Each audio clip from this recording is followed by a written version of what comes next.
video focuses on the Magfed paintball and airsoft communities, with a stronger emphasis on Magfed paintball.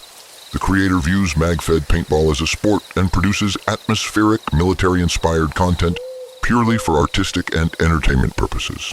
All tips and demonstrations shown are intended exclusively for the sport itself and do not represent real military tactics, as such methods cannot always be applied to gameplay, and vice versa. The purpose of this video is informational and motivational.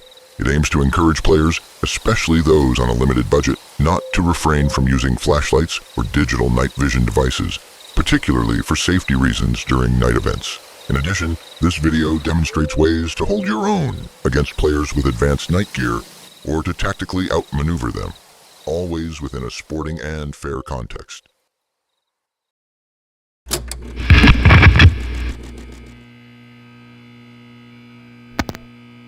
Welcome back, everyone. It's me again, David Armstrong, your host. Before we get into the main content, I want to take a moment to thank everyone who subscribed to the channel. The last video brought in quite a few new subs, and I truly appreciate every single one of you. Your support means a lot, really. I'd be lying if I said I didn't have plans for the future of this channel. What started out as a small joke has turned into something I genuinely enjoy.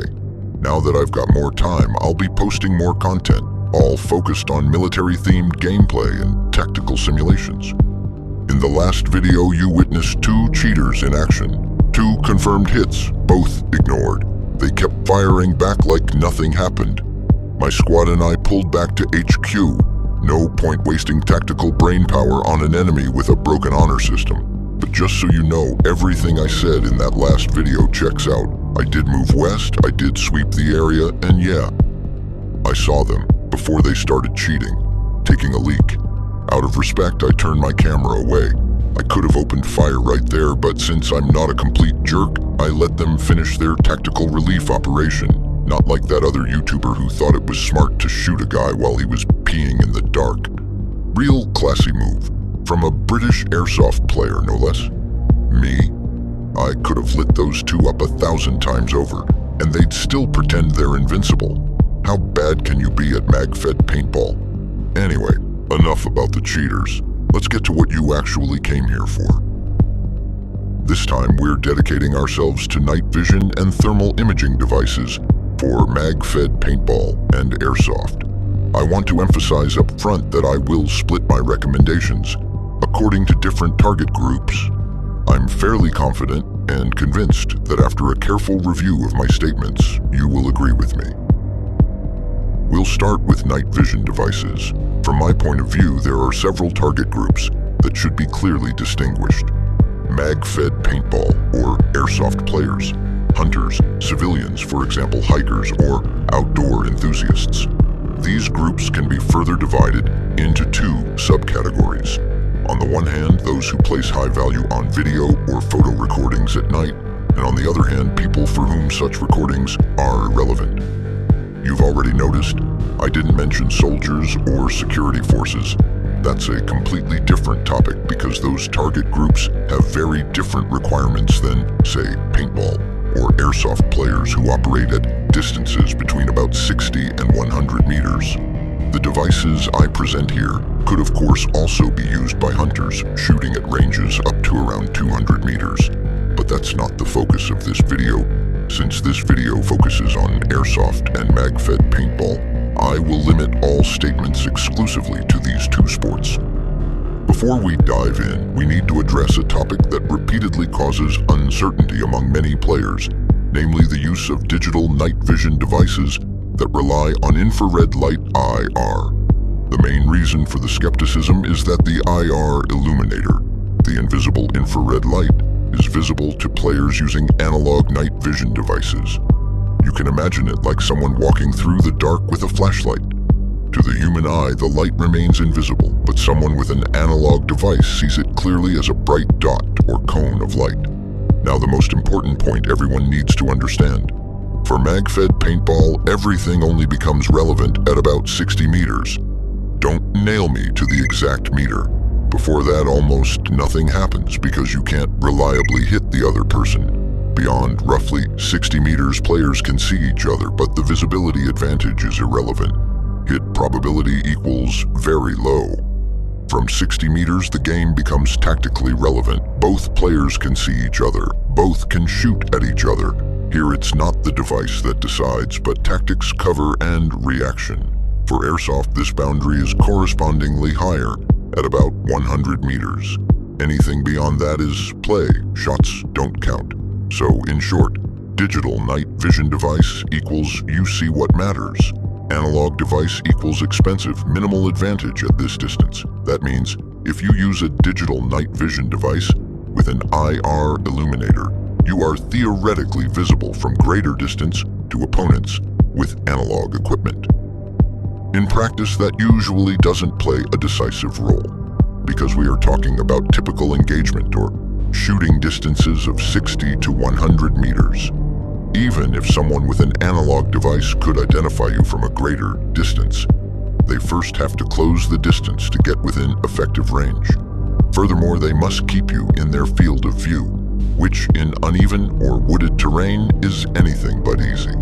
If you are not moving alone but part of a squad that secures in different directions, you are much harder to surprise anyway.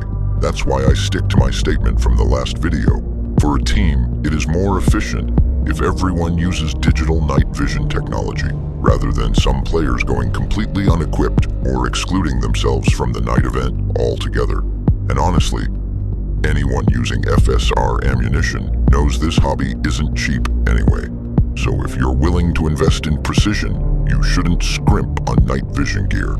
A digital device delivers an enormous tactical advantage relative to price and performance. I'm deliberately addressing those here who are skeptical or believe you absolutely need an analog device that costs several thousand euros, because everything else allegedly is no good.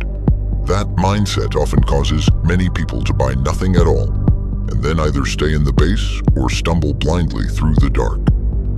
To be frank, I'd rather see someone using a powerful flashlight than someone stumbling through the night without light or orientation and risking injury.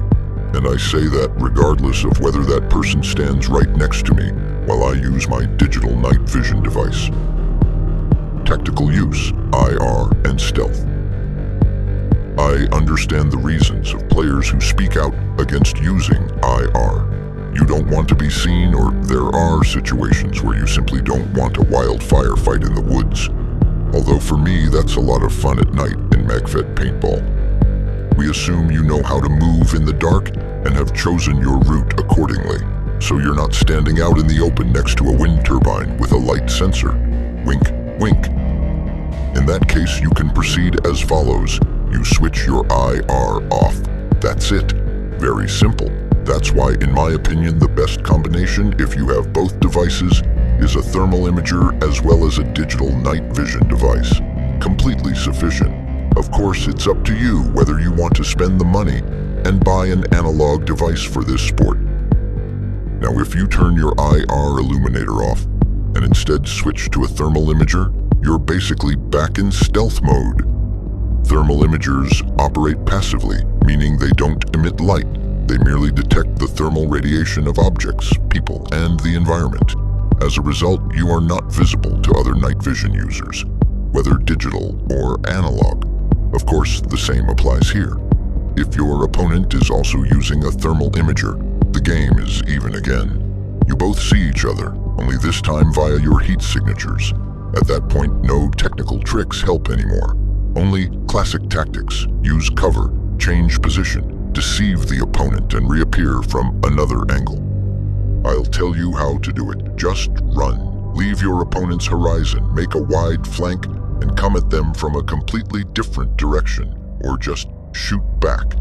You're playing paintball. It's not like someone can spot you from 1,500 meters and take you out. Don't tell me you can't just create distance from your opponent so they can't hit you anymore. No details. In the end, it's always the same cycle. Technology gives you advantages, but what matters is the player who knows how to use it correctly. Now, this becomes very important again. Analog night vision devices. Proven but expensive analog devices work with image intensifier tubes that strongly amplify the available residual light, moon, or starlight. They therefore often operate without an additional IR illuminator and provide a more natural, higher contrast image. However, they are significantly more expensive than digital devices and more sensitive to strong brightness. When exposed to direct IR illumination, for example from a player with a digital device, they can also be saturated. The image then brightens so much that the user can hardly see anything. If you use a good IR illuminator to gain more range, you can also detect enemy optics with it. The reflected light can appear on their lenses depending on their quality and coating. Modern optics with anti-reflective coating AR reduce this effect, but do not eliminate it completely. IR versus IR. Whoever blinds wins. If two players with active night vision IR support meet, it's basically like two people with flashlights. Whoever shines first and brighter wins the visual contest. A digital user can, with a strong illuminator, overwhelm the field of view of an analog device so that the other person briefly sees almost nothing. At close range, it often comes down to an IR versus IR scenario. Whoever has the stronger signal, reacts faster, and uses their tech correctly usually has the tactical advantage. Conversely, the analog user remains somewhat less conspicuous as long as they themselves don't use an IR illuminator. But they can also be blinded as soon as they look directly into an active IR source. This tactic, deliberately locating and blinding enemy devices with IR light, is, by the way, nothing new. It has been used for decades in the military field to disturb or neutralize night vision systems. Short summary: digital night vision device with IR support, cheaper to buy, enables video and photo recordings, can make enemy optics visible via IR reflection. When IR is active, higher power consumption, detectable by other night vision users, analog night vision device, image intensifier tube, very good residual light amplification, often without IR, less conspicuous in use, significantly more expensive and more delicate, can be strongly blinded by IR light, detectable by other night vision users. When IR is active, higher power consumption, detectable by other night vision users. When I use my digital night vision device with the IR illuminator on, I can easily spot other night vision users, especially those with analog devices, even at distances of 50 meters or more. Their lenses reflect my IR light, and on my digital screen, it appears as a bright, glowing point. Analog users, however, don't see me the same way. Their image intensifier tubes are extremely sensitive, but they don't pick up those reflections nearly as well. In fact, if my IR beam hits their optics directly, I'll actually blind or wash out their view. My digital sensor adapts automatically, but their analog tube can be completely overexposed by the same amount of infrared light. So, in short, with a digital night vision device, I can see them much more clearly than they can see me. And my IR illuminator can easily overpower or blind their systems, even from a range of 60 meters. I use an adjustable focus IR illuminator to switch between a narrow spot and a wide flood. Today, I'm talking about a device with a 5-watt infrared LED at 850 nanometers. Don't worry, medically, the intensity reaching your eyes is more than 100 times below the harmful limit under normal use. So if you use it properly, it's completely safe and won't damage your eyes. When I say strong illuminator, I mean it. It reaches long distances, but of course always keep safety in mind for yourself and other players. Always check the specs before attaching anything to your head or your replica. Safety first. The device I'm using is the Saitong HT88. It's normally an attachment for scopes, but I modified it using a RIS mount, so I can attach it to my mask like a monocular with a GoPro mount. You might have your own opinion about that, but it's worked well for me so far. I've had more trouble with fogging on my Revision Locust than with the device itself. Now I've mounted it on my Dai i5. I'm not a big fan of the mask, but the sturdy mesh on top made it a better fit than my JT mesh mask. My second recommendation is the Shenenix G1A, which is currently my favorite. I'm waiting for Shenenix to release a version that allows recording, which isn't possible yet. The price-to-performance ratio of these devices speaks for itself. If you've listened this far and you understand what I've said, congratulations. You've just learned a hack that most people in the scene would never tell you because it makes life difficult for anyone still using analog night vision. In short, a good digital night vision device combined with a strong IR illuminator and a thermal optic is a complete game changer. It lets you become proactive instead of reactive. That's the point, isn't it? You want to play as a team, work together, and face another team in the open. Not sit in the bushes and get caught with the soap in your hand while, to your PVS-14 because they're running thermal. But always remember one thing, your opponent might have access to similar technology. And when it does, the cycle resets. But you already know how that story goes, don't you? The message should be clear. A chain is only as strong as its weakest link. At first glance, a player using digital night vision with IR might seem at a disadvantage. After all, that IR beam gives away their position to both analog and digital devices. But when you look at it from a different perspective, especially in the context of team play, that disadvantage quickly disappears. The more teammates within a squad using digital devices, the more dangerous they become, especially for those relying on analog gear.